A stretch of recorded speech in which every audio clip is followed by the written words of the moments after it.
Welcome to all. आप सभी लोगों का आज के इस सेशन में स्वागत है। और आज का जो ये विषय है वो ये है कि 20 तारीख से जो एनवायरनमेंट का बैच शुरू हो रहा है उसमें काफ़ी क्वेरीज हमारे पास आ रही हैं। और मैंने जितने भी वीडियोस बनाए हैं उसमें ज्योग्राफी के वीडियोस हैं या मैप के वीडियोस हैं, लेकिन पर्यावरण के वीडियोस नहीं हैं। तो बच्चों को इन जनरल एक थोड़ा सा डाउट था या एक संशय होगा कि पता नहीं सर कैसा पढ़ाएंगे, है ना? तो वो एक जो उनका जेन्युइन बात थी, जो एक जेन्युइन कंसर्न था, वो ये कि सर एक वीडियो बना देते आप, है ना? कि किस तरीके से पढ़ाएँगे या कोई एक टॉपिक आप डिस्कस कर देते, तो हमें समझ में आता कि मतलब किस तरीके से आप पढ़ाएँगे। ठीक है, बिल्कुल जायज़ बात है ना? अब उसी को ध्यान में रखते हुए हमने काफ़ी सोचा कि यार ऐसा कौन-सा टॉपिक डिस्कस करें, जिससे आपको समझ में आए कि ये कोर्स जॉइन करना चाहिए। देखिए, मैं आपसे ये नहीं कह रहा हूँ कि आप ये कोर्स जॉइन करिए। लेकिन मैं ये ज़रूर आपसे कहूँगा कि अगर आपको इस परीक्षा में सफल होना है यूपीएससी की परीक्षा में, तो अनुभव से एक बात जो कह रहा हूँ वो ये है कि 2012 के बाद जो ये पैटर्न बदला है, 2012 के बाद जो ये पैटर्न बदला है, उसके बाद से 2012 से लेकर के 2025 तक की अगर प्रारंभिक परीक्षा को आप देखें, तो शायद ही कोई एक ऐसा साल होगा, जिस साल भूगोल और पर्यावरण दोनों को मिला कर के 30 सवाल ना हो। 30 से 33 सवाल, 30 मतलब मान लीजिए कि 30 ही, 30 सवाल। तो इसका मतलब है कि अगर आप भूगोल और पर्यावरण को शानदार कर लेते हैं, तो इसका मतलब है कि इस एग्ज़ामिनेशन में सफल होने की संभावना बढ़ जाएगी। हर तीसरा सवाल उस दिन या तो भूगोल का होगा, नहीं तो पर्यावरण का होगा, ये स्थिति है। ये एक फैक्ट है कि ये तथ्य है। आप खुद से इस पे रिसर्च कर सकते हैं, गूगल करिए, प्रीवियस ईयर क्वेश्चन पेपर का एनालिसिस करिए और देखिए कि मेरी ये बात ठीक है या नहीं है। अगर आपको लगता है कि मेरी बात तथ्यात्मक रूप से ठीक है, तो अभी भी काफ़ी समय है, आप बड़े आराम से इन दोनों चीज़ों पे भूगोल और पर्यावरण पे पकड़ बना सकते हैं। हमारा पर्पज़ यही है कि ये 2 चीज़ें आपको सफल बनाने में एक इम्पोर्टेंट रोल प्ले कर सकती हैं, तो क्यों ना हम इसमें प्रयास करें आपके साथ। अब इस पूरी प्रक्रिया में ऑलरेडी मैप की क्लासेस चल रही हैं, ज्योग्राफी की क्लासेस चल रही हैं। एक और जो बैच है वो एनवायरनमेंट को लेकर के हम शुरू कर रहे हैं 20 तारीख को। और मेरे हिसाब से मतलब अगर पर्सनली आप मुझसे पूछेंगे, तो एक बड़ा गैप है एनवायरनमेंट, है ना? मतलब बहुत सारी जो किताबें हैं या जो भी आप जिस तरीके से पढ़ रहे हैं, उसमें कहीं न कहीं जो मुझे लगता है, जो जितना मैं बच्चों से बात किया हूँ, स्टूडेंट से बात किया हूँ, उसमें एक बड़ा कंसर्न निकल कर के आता है पर्यावरण, है ना? अब ऐसी स्थिति में हम क्या करें या मेरा अप्रोच क्या हो जिससे मैं उस गैप को फिल कर सकूँ, उसको साध पाऊँ? तो मैंने सोचा कि कोई एक टॉपिक डिस्कस करने की जगह मैं आपको ये बताऊँ कि मैं जितने भी टॉपिक्स पर्यावरण में पढ़ाऊँगा, मेरे पढ़ाने का तरीका क्या होगा? ताकि आपको ये बात समझ में आ जाए या ये बात एक अंडरस्टैंडिंग बन जाए कि इस तरीके से सर आने वाले 25-30 क्लासों में पर्यावरण के सेगमेंट्स को कवर करेंगे। देखिए, मान लेते हैं सपोज़ करिए कि हम कई बार कहते हैं पर्यावरण, पर्यावरण एनवायरनमेंट, है ना? तो यहाँ पर मैं बहुत ज़्यादा अभी इस पे डिस्कस नहीं करूँगा, है ना? बस 25-30 मिनट का एक वीडियो आपके साथ बना करके वो अप्रोच डिस्कस करना चाहता हूँ। इसमें देखिए पर्यावरण में बहुत सारी मसले हैं, लेकिन आज वैश्विक रूप से या ग्लोबल पॉइंट ऑफ व्यू से अगर बात करें तो 3 बड़े विषय हैं पर्यावरण के, जिसको हम ट्रिपल प्लैनेटरी क्राइसिस कहते हैं या कि हमारी पृथ्वी 3 बड़े संकटों से गुज़र रही है। एक पहला जो संकट है, जो बहुत बड़ा संकट है, वो है क्लाइमेट चेंज, जलवायु परिवर्तन। क्लाइमेट चेंज का कारण आप कह सकते हैं ग्रीन हाउस गैसों का एमिशन या उसके साथ-साथ प्रदूषण। तो एक बड़ा विषय जो है, वो आज के समय में हमारे सामने जो है, वो है पॉल्यूशन। 2 चीज़ें यानी कि जलवायु परिवर्तन और पॉल्यूशन, ये 2 बड़े संकट पृथ्वी के सामने हैं। जो तीसरा बड़ा संकट है, जो दोनों का कुल परिणाम है, क्लाइमेट चेंज का और पॉल्यूशन का, वो है बायोडायवर्सिटी लॉस, जैव विविधता का ह्रास। इन 3 टॉपिक्स को हम ट्रिपल प्लैनेटरी क्राइसिस के नाम से जानते हैं। अगर आप ध्यान से देखेंगे कि यूपीएससी के द्वारा जो सवाल पूछे जा रहे हैं, वो अधिकतर सवाल इन्हीं दायरों से रहते हैं। बाकी अन्य पक्ष भी हैं, विस्तार से चर्चा करेंगे इन सब के बारे में। अब मैं आपके सामने इन्हीं 3 बड़े संकटों में से एक बड़ा टॉपिक इनमें से लेता हूँ, जैव विविधता, बायोडायवर्सिटी एक बड़ा टॉपिक है ना? जब आप क्लास जॉइन करेंगे तो आपको पता चलेगा कि 3-4 दिनों तक बायोडायवर्सिटी पे चर्चा होती है। अब मसला ये है कि हमको उस दिन प्रारंभिक परीक्षा में हमारे सामने जैव विविधता के सवाल होंगे। और सवाल होंगे तो हमको उसको साधना पड़ेगा। अब हम क्या करें या हम किस तरीके से अप्रोच करें कि सवाल हमारे दायरे में हो? तो जैसे बायोडायवर्सिटी का टॉपिक है, तो पहले तो हमको ये समझना पड़ेगा कि यार जैव विविधता में पढ़ना क्या है? डायमेंशंस क्या होने चाहिए, दायरे क्या होने चाहिए जिसको हमको कवर करने की ज़रूरत है। जैसे यहाँ पर 10 डायमेंशंस हैं या 10 आयाम हैं, जिसके बारे में हमें चर्चा करने की ज़रूरत है ना? कुछ कॉन्सेप्चुअल बातें हो सकती हैं, अलग-अलग पक्ष हो सकते हैं, कुल मिलाकर के कुछ 8-10 डायमेंशन हैं, जिसपे हमको बात करने की ज़रूरत है। अब मैं एक-एक करके यहाँ पर डायमेंशन अभी नहीं बता रहा हूँ, लेकिन 10 डायमेंशंस हैं, जिस पे यूपीएससी उस दिन आपसे सवाल पूछ सकता है। अब अगर सवाल आपसे पूछेगा तो जैसे 10 डायमेंशन है यानी कि जैव विविधता के 10 सब कैटेगरीज़ हैं, तो हमको क्या करना है कि जो भी 10 सब कैटेगरीज़ हैं, जो पीछे मैं स्क्रीन पे आपको दिखा रहा हूँ, उसमें से एक-एक कैटेगरी को पिक करना है। जैसे मान लेते हैं कि पहला कैटेगरी है बेसिक कॉन्सेप्ट्स। यार जब हमको जैव विविधता पढ़ना है, जब जब जैव विविधता हम पढ़ते हैं और जब हम किताब ओपन करते हैं, तो कुछ बेसिक शब्दावली या बेसिक कॉन्सेप्ट्स इससे जुड़े हुए होते हैं। जैसे कई बार आप सुनेंगे स्पीशीज डाइवर्सिटी, कई बार आप सुनेंगे जेनेटिक डाइवर्सिटी, कई बार आप सुनेंगे इकोसिस्टम डाइवर्सिटी, कई बार आप सुनेंगे अल्फा, बीटा, गामा डाइवर्सिटी। ये सब क्या है? बेसिक कॉन्सेप्ट्स हैं। ये सब कुछ फंडामेंटल कॉन्सेप्ट्स हैं। बायोडाइवर्सिटी ग्रेडिएंट, है ना? ये कुछ कॉन्सेप्ट्स हैं, तुंगता जिसको कहा जाता है, जैव विविधता की तुंगता या एक ग्रेडिएंट कहा जाता है। ये कुछ 7-8 कॉन्सेप्चुअल बातें हैं, बेसिक बातें हैं। अब यूपीएससी क्या करेगा? इन बेसिक शब्दावली को लेकर के सवाल बना सकता है, तो हम क्या करें? हम पहले इस बेसिक कॉन्सेप्ट्स को पढ़ें। पढ़ लिया हमने इसको और उस बेसिक कॉन्सेप्ट्स को पढ़ने के बाद हम ये देखें कि यार इस पे क्या-क्या सवाल बन सकता है। तो इसका मतलब है कि क्लास में अप्रोच क्या होगा कि हम जैव विविधता का या 10 आयाम है उसमें से 10 आयाम में से हमने एक डायमेंशन डिस्कस किया, बेसिक कॉन्सेप्ट्स जेनेटिक डाइवर्सिटी, है ना? या आप कह सकते हैं उसको इकोसिस्टम डाइवर्सिटी और species diversity, alpha, beta, gamma diversity और जैव विविधता और साथ ही साथ हमने तुंगता का कॉन्सेप्ट या जैव विविधता के तुंगता का कॉन्सेप्ट ये सब हमने समझ लिया। और समझने के बाद क्या करेंगे? हम कुछ सवाल कर लेंगे साथ ही साथ कि यार अगर अल्फा, बीटा, गामा या जो बाकी के अन्य जैव विविधता के बेसिक कॉन्सेप्ट्स हैं, उस पे क्या सवाल बन सकता है? तो कुछ क्वेश्चंस कर लिया हमने यहाँ पर। क्वेश्चंस कर लिया, तो हमारी समझ बन गई कि इस टॉपिक से ऐसा-ऐसा सवाल बन सकता है। अब हम तैयार हैं। अगर अब यूपीएससी प्रारंभिक परीक्षा के पॉइंट ऑफ व्यू से इस टॉपिक से सवाल पूछेगा, तो बड़े आराम से हम लिख सकते हैं। अब यहीं पर अगर संभावना मुख्य परीक्षा की होगी, तो यहाँ पर हम कुछ थीम देख लेंगे कि यार बेसिक कॉन्सेप्ट से क्या सवाल बनाए जा सकते हैं। मतलब कुल मिलाकर के सवालों को साथ-साथ लेकर के चलेंगे। मान लेते हैं कि अगला टॉपिक आ गया जैव विविधता में ही 10 आयाम है। उसमें से एक कॉन्सेप्ट है बायोडायवर्सिटी हॉटस्पॉट का। ये बायोडायवर्सिटी हॉटस्पॉट का कॉन्सेप्ट क्या है? एक जो शब्द बार-बार यूज़ होता है mega diverse country, mega diverse countries. क्या क्राइटेरिया है? दुनिया में 17 ही देश हैं जिनको मेगा डाइवर्स मतलब दुनिया के सबसे ज़्यादा जैव विविधता के क्षेत्र कहा जाता है। दुनिया के 17 देश हैं, विषुवत रेखा के आस-पास कई देश हैं। उसमें भारत भी सम्मिलित है, उस भारत भी उसका हिस्सा है। क्या क्राइटेरिया है ना? तरीका क्या है किसी देश को मेगा डाइवर्स घोषित करने का? दुनिया में 17 ही देश उस क्राइटेरिया को कैसे पूरा किए हैं? हॉटस्पॉट का कॉन्सेप्ट क्या है? किसने दिया था हॉटस्पॉट का कॉन्सेप्ट? किसी जगह विशेष को हॉटस्पॉट अगर घोषित किया जैसे भारत में ईस्टर्न हिमालयस हॉटस्पॉट है, वेस्टर्न घाट एक हॉटस्पॉट है, इंडो बर्मा का इलाका या अंडमान निकोबार का इलाका एक हॉटस्पॉट है। क्या है हॉटस्पॉट? कैसे हम हॉटस्पॉट को तय करते हैं? बेसिक कॉन्सेप्ट्स कर लिया हमने ये, समझ लिया हमने ये। समझने के बाद क्या करें? एमसीक्यू करें कि मेगा डाइवर्स से रिलेटेड या मेगा डाइवर्स के कॉन्सेप्ट से रिलेटेड क्या सवाल बन सकता है? बायोडायवर्सिटी हॉटस्पॉट के पॉइंट ऑफ व्यू से क्या सवाल बन सकता है? क्लोज, चैप्टर क्लोज, ये वाला टॉपिक क्लोज। अब पूछे हॉटस्पॉट, अब पूछे मेगा डाइवर्स। हमने बेसिक बात हमने समझ लिया। चलिए और आगे बढ़ते हैं। एक अगला सवाल जो कई बार यूपीएससी पूछता है वो स्पीशीज बेस्ड है। स्पीशीज का मतलब है कि इस साल जो विभिन्न प्रकार के जीव जंतु न्यूज में है ना? उसके बारे में सवाल पूछेगा। मान लीजिए कि हिम तेंदुआ है, स्नो लियोपार्ड है या टाइगर है या मान लेते हैं कि अभी हाल ही में हमने डॉल्फिन का सेंसस किया है, गंगा बेसिन का सर्वे किया है, क्रोकोडाइल को लेकर के संरक्षण को लेकर के हाल ही में रिपोर्ट्स आई हैं।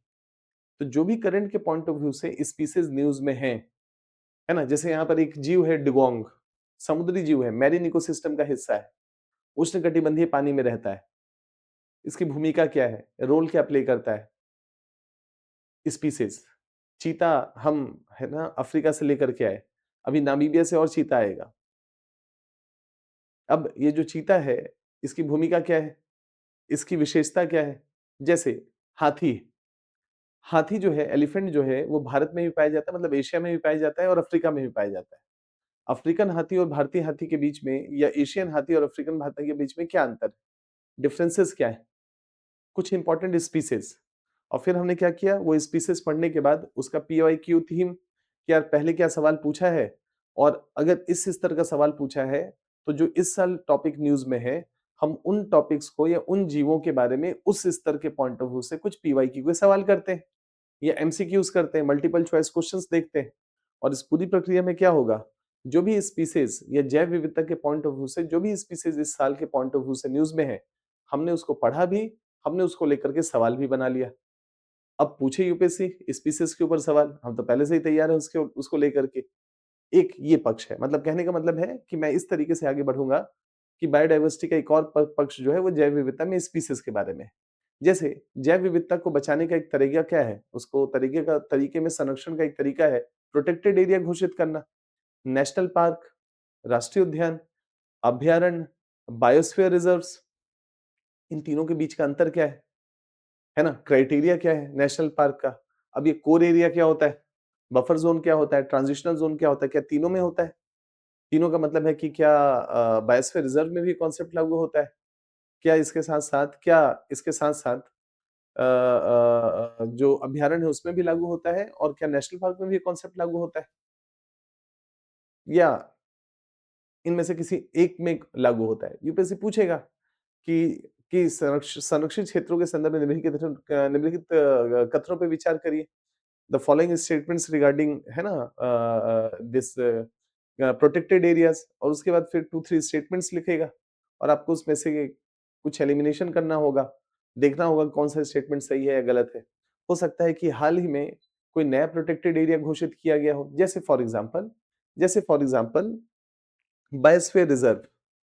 जो बायोस्फीयर रिजर्व है भारत में, वो 18 बायोस्फीयर रिजर्व है।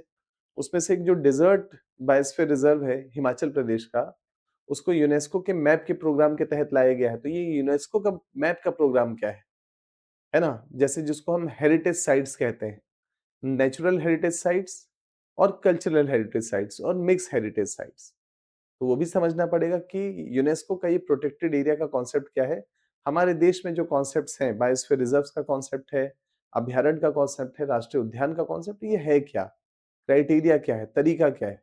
और फिर उसके ऊपर कुछ क्वेश्चंस कर लेंगे, और क्वेश्चंस कर लेंगे तो नेशनल पार्क भी सॉलिड, अभ्यारण्य भी, बायोस्फीयर रिजर्व भी, यूनेस्को की जो भी मैप के प्रोग्राम के तहत उसकी रणनीति है, उसको भी हम समझ लेंगे। यही तो पूछेगा सवाल। जैव विविधता में अगर पूछेगा तो एक इस थीम से रिलेटेड सवाल होने चाहिए।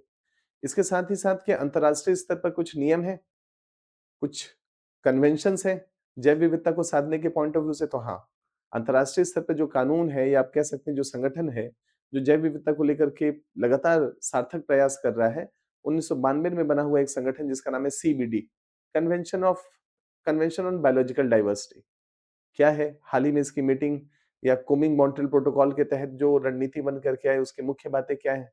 1, 2, 3, 4 जो भी बातें हैं समझ लेंगे। फिर क्या करेंगे? सीबीडी से रिलेटेड वो सवाल कर लेंगे कि कुमिंग मॉन्ट्रियल प्रोटोकॉल में फलाना-फलाना चीज़ हुई थी, उसमें 1-2 स्टेटमेंट गलत डाल लेंगे। समझ में आ जाएगा कि ये है ना, हमारी पकड़ उस टॉपिक पे बनी है कि नहीं। Sites, IUCN, international union for conservation of nature, 1948 में बना हुआ एक संगठन जो लाल सूची जारी करता है, जिसको रेड लिस्ट कहते हैं। तो यार ये थ्रेटेंड का मतलब क्या होता है? नियर थ्रेटेंड का मतलब क्या होता है? एंडेंजर्ड का मतलब क्या होता है? क्रिटिकली एंडेंजर्ड का मतलब क्या होता है? किस क्राइटेरिया के बेसिस पे आईयूसीएन इसको तय करता है कि ये जीव संकटग्रस्त है, तो संकटग्रस्त में कम संकटग्रस्त है, ज्यादा संकटग्रस्त है? तरीका क्या है? क्राइटेरिया क्या है? पढ़ लिया, है ना? आईयूसीएन। साइट्स एक और कानून है वैश्विक रूप से, convention in international trade in endangered species, कि जो भी संकटग्रस्त जीव है, जो कोई आईयूसीएन ने अभी बताया कि ये लाल सूची में है, इनका व्यापार होना चाहिए कि नहीं होना चाहिए। तो साइट्स के नियम क्या है, रूल्स क्या है, अपेंडिक्स 1 क्या कहता है, अपेंडिक्स 2 क्या कहता है, समझ लिया अच्छे से। फिर क्या किए? सवाल कर लिए, साइट्स पे कुछ सवाल कर लिए, आईयूसीएन पे कुछ सवाल कर लिए, सीबीडी पे कुछ सवाल कर लीजिए।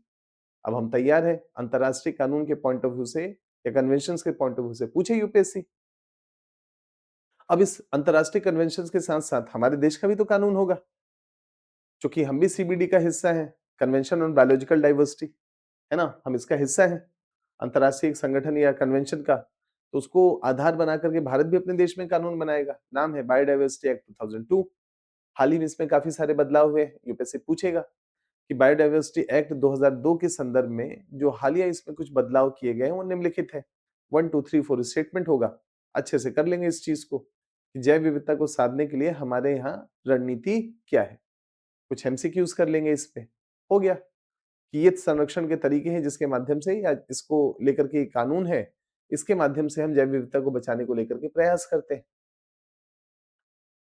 क्या भारत में कुछ पार्टिकुलर जीवों को बचाने को लेकर के कुछ कंजर्वेशन या संरक्षण के तरीके भी चल रहे हैं?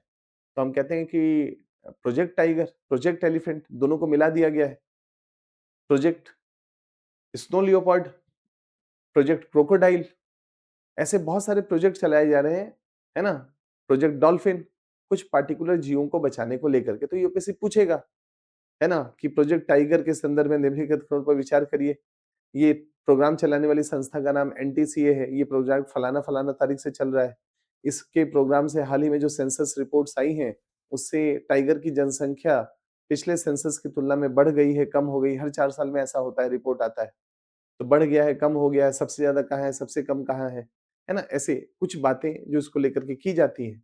हमने स्पेशल कंजर्वेशन प्रोजेक्ट्स जो भी सरकार के द्वारा चलाया जा रहा है, उसको देख लिया, उसको अच्छे से पढ़ लिया, फिर उस पे एमसीक्यू कर लेंगे। तैयार अब हम हैं कि पूछिए कि जो स्पेशल या आप कह सकते हैं, कुछ जीव जो तुलनात्मक रूप से ज़्यादा ज़रूरी हैं, इकोसिस्टम में उनकी भूमिका बहुत ज़रूरी है, उसको साधना ज़रूरी है, उनको बचाना ज़रूरी है। तो ऐसी स्थिति में उसको लेकर के यूपीएससी सवाल पूछता है। अब यहाँ पर जो है एक जैव विविधता का तरीका इकोसिस्टम डाइवर्सिटी है। इकोसिस्टम का मतलब है कि जो परितंत्र है वो 2 प्रकार का होगा, एक ज़मीन पे होगा और एक पानी पे होगा। ज़मीन पे जो परितंत्र होगा, वो विषुवत रेखा वाला या विषुवत रेखाई वन वाला जो परितंत्र होगा और उसकी जैव विविधता अलग होगी और मरुस्थलीय क्षेत्र में जो इकोसिस्टम परितंत्र होगा उसकी जैव विविधता अलग होगी। महासागरों में जो परितंत्र होगा उसकी जैव विविधता अलग होगी। हमको जितने भी प्रकार के इकोसिस्टम्स हैं टेरेस्ट्रियल जमीन पे और पानी पे, उन इकोसिस्टम्स को अच्छे से समझ लें, परितंत्र को अच्छे से समझ लें और फिर उस परितंत्र से रिलेटेड अगर कोई सवाल आए तो उसको करने की स्थिति में हो और उससे रिलेटेड कुछ एमसीक्यूज का प्रैक्टिस कर ले। जैसे समुद्र में या महासागरों में जो एक महत्वपूर्ण इकोसिस्टम परितंत्र है वो है प्रवाल भित्तियां, कोरल्स। तो कोरल्स अच्छे से तैयार कर लिया। अब यूपीएससी कोरल पे कोई सवाल पूछे तो उसके लिए तैयार रहे। मरुस्थलीय इकोसिस्टम के बारे में सवाल पूछ लिया, पर्वतीय या अल्पाइन इकोसिस्टम के बारे में सवाल पूछ लिया, उस पे सवाल करें हम, क्वेश्चंस की प्रैक्टिस करें और प्रैक्टिस मतलब पहले कॉन्सेप्ट समझ लें और उसके बाद क्वेश्चंस की प्रैक्टिस करें और तैयार हो जाएं उसके लिए। ये तरीका होगा हर टॉपिक का। इकोसिस्टम के साथ-साथ क्या परितंत्र को समझने के साथ-साथ क्या जैव विविधता को लेकर के संकट है, लॉस है? बहुत सारे जीव लगातार संकटग्रस्त हैं, गुजर रहे हैं, एक्सटिंक्ट इन द वाइल्ड है। तो ऐसे में हमको ये समझना पड़ेगा कि संकट का कारण क्या-क्या है? तो क्या कुछ जीवों के संकट का कारण जैसे गिद्ध है। गिद्ध का पॉपुलेशन भारत में तेज गति से डिक्लाइन किया, उसका एक कारण है केमिकल जिसका नाम है एंडोसल्फान। खुरपका, मुंह पका जो डिजीज हो जाता है ना गाय भैंस में, उन डिजीज को ठीक करने के लिए लार्ज स्केल पे एंडोसल्फान का इस्तेमाल किया जाता है, दिया जाता है।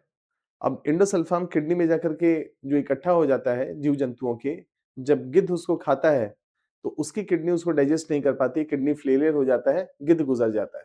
और गिद्ध एक समझ लीजिए कि नेचर का सफाई कर्मचारी है, क्लीनलीनेस को मेंटेन करने में एक रोल प्ले करता है, एक महत्वपूर्ण भूमिका निभाता है। उसके गुजरने का कारण पॉल्यूशन हम कह सकते हैं, केमिकल्स का मिसयूज। तो यहाँ पर हमको समझना पड़ेगा कि यार ये जो जैव विविधता का ह्रास हो रहा है, क्या उस जैव विविधता के ह्रास का कारण वनीकरण या निर्वनीकरण है, डिफॉरेस्टेशन है? क्या पॉल्यूशन है तो पॉल्यूशन में क्या कौन-सा सोर्स? कुछ केमिकल्स के नाम जिससे हाल ही में इसका प्रभाव इस क्षेत्र विशेष में जैव विविधता के ह्रास के रूप में नजर आया है। जलवायु परिवर्तन, climate change, extreme weather events, बाढ़ का आना, सूखा का पड़ना, ये सारी स्थितियां तुलनात्मक रूप से चुनौती पेश कर सकती हैं। इन्वेजिव स्पीसीज, कुछ ऐसा वनस्पति जो दुनिया के किसी और कोने से भारत में लाया गया और आज भारत में तेज गति से फैल रहा है और बाकी वनस्पति को फैलने नहीं दे रहा है। जैसे एक लेंटाना होगा कहीं लिखा हुआ। चलिए, यहाँ जैसे लेंटाना लिखा है। विस्तार से चर्चा करेंगे। इन्वेसिव स्पीसीज आज हमारी जैव विविधता के एक बड़े संकट के रूप में सामने आ रहे हैं वैश्वीकरण के कारण। कहीं से दाल आ रहा है, कहीं से चावल आ रहा है, उसके साथ-साथ वहाँ के बीज आ गए, है ना? कुछ ऐसे बीज जो अत्यंत तेज गति से फैलते हैं, जिसको जैसे 60 के दशक में जब हम गेहूँ मँगाते थे अमेरिका से, तो उसके साथ-साथ क्या हुआ? पीएल 480 के तहत गेहूँ मँगाते थे, तो उसके साथ-साथ एक घास आ गया और चूँकि उस समय कांग्रेस की सरकार थी, तो घास बहुत तेज गति से देखते हैं ना, नदी के किनारे बहुत ऊँचा-ऊँचा घास होता है या खेतों के किनारे बहुत ऊँचे-ऊँचे घास होते हैं। वो क्या करते हैं? पोषण को ज़्यादा ले लेते हैं। गेहूँ की फसल या बाकी की अन्य फसलों को क्या करते हैं? नुकसान पहुँचाते हैं। नाम पड़ गया कांग्रेसी ग्रास, कांग्रेसी घास। क्यों? कांग्रेस के पीरियड में आया था। इन्वेसिव स्पीसीज, है ना? बाकी अन्य स्पीसीज को ग्रो नहीं करने दे रहे। तो ऐसा आइडेंटिफाई करें, इन्वेसिव स्पीसीज का मतलब क्या होता है? भारत में ऐसे कौन-कौन से वनस्पति हैं या फ्लोरा है या फौना है या जीव है, जो उस क्षेत्र विशेष के लिए इन्वेसिव है, क्यों? बाकी अन्य को ग्रो नहीं करने दे रहा है। उसको अच्छे से तैयार कर लिए और फिर इन सब से रिलेटेड सवाल किए कि यार इस पे सवाल क्या बन सकता है जलवायु परिवर्तन से रिलेटेड जैव विविधता के ह्रास में। पॉल्यूशन से रिलेटेड ऐसे कौन-कौन से पॉल्यूटेंट न्यूज़ में हैं और जो कि जैव विविधता का ह्रास कर रहे हैं। ऐसे पॉल्यूटेंट की लिस्ट बना लिए और फिर उनका मतलब समझ लिया कि इस पॉल्यूटेंट से ये होता है, इस पॉल्यूटेंट से ये होता है, इस पॉल्यूटेंट से ये होता है। उस दिन जो साइंस वाले सवाल होंगे प्रदूषण से रिलेटेड जो कि जनरली रहते हैं, वो यही वाले रहते हैं। कर लेंगे सवाल, करेंगे सवाल इस पे। क्यों छोड़ेंगे? करेंगे इस पे सवाल और कर करके फिर देखते हैं कि क्यों नहीं होगा यार। यानी कि पढ़ेंगे नहीं, साथ-साथ सवाल भी करेंगे। क्योंकि अगर एनवायरनमेंट रेंज में नहीं आ रहा है तो यही तरीका है। थोड़ा पढ़ें, थोड़ा करें, थोड़ा पढ़ें, थोड़ा सवाल करें। इस तरीके से इंटीग्रेटेड अप्रोच के साथ जाकर के पर्यावरण अच्छा हो सकता है। केवल पढ़ने से समाधान नहीं निकल रहा है। ये मतलब अनुभव से बता रहे हैं, जो जनरली बच्चों से मिलते हैं, स्टूडेंट से, तो हम चाहते हैं कि आप अपना अप्रोच ही बदल दीजिए। इस तरीके से पढ़िए। पढ़िए, क्वेश्चन करिए। अब आपको क्वेश्चन खोजने में दिक्कत होगा, मत परेशान होइए। हमारा काम ही यही है। इंटीग्रेट करेंगे, पढ़ेंगे, क्वेश्चन करेंगे, पढ़ेंगे, क्वेश्चन करेंगे। इस तरीके से पूरा पर्यावरण कंप्लीट करेंगे। अब इसी में मान लेते हैं संरक्षण के उपाय क्या हैं? तो इन सिचु, एक्स सिचु, इन सिचु में तो देख ही लिया कि वो अभयारण्य है ना? राष्ट्रीय उद्यान है, बायोस्फीयर रिजर्व है, उसी जगह पे, है ना? बचा लिया। एक्स सिचु कंजर्वेशन के तरीके क्या-क्या हो सकते हैं? एक चिड़ियाघर हो सकता है, एक बॉटेनिकल गार्डन हो सकता है, एक सीड बैंक हो सकता है। बहुत सारे सीड बैंक न्यूज़ में हैं, भारत में चांगला में है ना? वैश्विक रूप से सीड बैंक सवलबार्ड में है, नॉर्वे में एक आइलैंड है, उसका नाम है अल सवलबार्ड, तो सवलबार्ड आइलैंड में है। जीन बैंक है उसका समाधान। तो पूछेगा जीन बैंक क्या होता है यार? सीड बैंक को क्या होता है? कहाँ-कहाँ पर सीड बैंक्स हैं? भारत का सीड बैंक कहाँ पर है? बीजों को बचा करके कहीं पर इकट्ठा रखें, जिसको डूम्सडे वॉल्ट कहा जाता है कि अगर पूरी दुनिया में प्रलय भी आ जाए और सारे बीज कहीं पर एक जगह पे बचा करके हम रख लें, तो दोबारा से प्रकृति का सृजन किया जा सकता है ना? ज़ीरो से शुरू करने की ज़रूरत नहीं है, क्योंकि हमारे पास इवोल्यूशन के लिए बीज है, वहाँ से हम शुरू कर सकते हैं। संरक्षण के तरीके क्या-क्या है? उस पे यूपीएससी सवाल पूछेगा। तो इसको पढ़ें और सीड बैंक पे, जीन बैंक पे, है ना? चाहे इन सिचु कंज़र्वेशन के तरीकों में राष्ट्रीय उद्यान है, अभयारण्य है, बायोस्फीयर रिज़र्व है, इस पे सवाल करें। तैयार हैं फिर हम? पढ़े भी हैं, सवाल भी किए। इस तरीके से इस तरीके से एनवायरनमेंट के टॉपिक को कंप्लीट करेंगे। ये हमारा अप्रोच है, ये आपके साथ बात रखनी थी। अब मैं आपके साथ कोई एक टॉपिक डिस्कस करता ना, तो ये बात समझा नहीं पाता, है ना? अब समझाने का टेंशन नहीं लें आप, वो मेरी ज़िम्मेदारी है ना? समझाने का काम हम करेंगे, वो आप बस उसको पढ़िएगा, उसको समझिएगा, वो ज़िम्मेदारी हमारी है नैतिक रूप से भी और एक शिक्षक के रूप में भी। लेकिन समझाने के साथ-साथ जो ज़रूरी है वो ये है कि उस दिन सवाल होने चाहिए। तो यहाँ पर ये अप्रोच जो मैंने एनवायरनमेंट के लिए इंटीग्रेट किया है, वो बेसिकली उसका पर्पज़ ही यही है कि उस दिन हम जब एग्ज़ामिनेशन हॉल में जाएँ, तो भूगोल और पर्यावरण के अधिकतर सवाल हमारे सही होने चाहिए। ये मेरा उद्देश्य है, ये मेरा पर्पज़ है और इस तरीके से मैं बाकी सारे कोर्सेज़ को डिज़ाइन कर रहा हूँ। अगर आपने मैप की क्लास की होगी तो आपको मतलब अगर कर रहे होंगे तो आपको पता होगा कि मैं कितने डिटेल में उन एरियाज़ पे काम कर रहा हूँ बेसिकली जहाँ से हर साल सवाल आ रहे हैं, है ना? तो उम्मीद करता हूँ कि ये जो तरीका मैंने आपके सामने रखा है, अप्रोच जो रखा है आपके सामने, उसको लेकर के एक आपकी समझ बनी होगी कि यही तरीका है और इसी तरीके से ये जो 8-10 आयाम हैं बायोडायवर्सिटी के, अब अगर हम जलवायु परिवर्तन करेंगे, तो कितने भी 10 आयाम हो, 15 आयाम हो, तरीका यही होगा, जितने भी सब कैटेगरीज़ होंगे, एक-एक करके पढ़ेंगे, सवाल करेंगे, पढ़ेंगे, सवाल करेंगे। है ना? पॉल्यूशन वाले टॉपिक में आएँगे तो फिर यही करेंगे। एक पॉल्यूटेंट या जो भी अलग-अलग पॉल्यूटेंट्स हैं, है ना? Water pollution, air pollution, land pollution, जो भी अलग-अलग प्रदूषक हैं, प्रदूषण करेंगे, सवाल करेंगे, प्रदूषण करेंगे, सवाल करेंगे। इसी तरीके से जितने भी टॉपिक्स हैं पर्यावरण के, इसी सेम अप्रोच से क्लास के टॉपिक्स बदलते रहेंगे, लेकिन अप्रोच सेम रहेगा।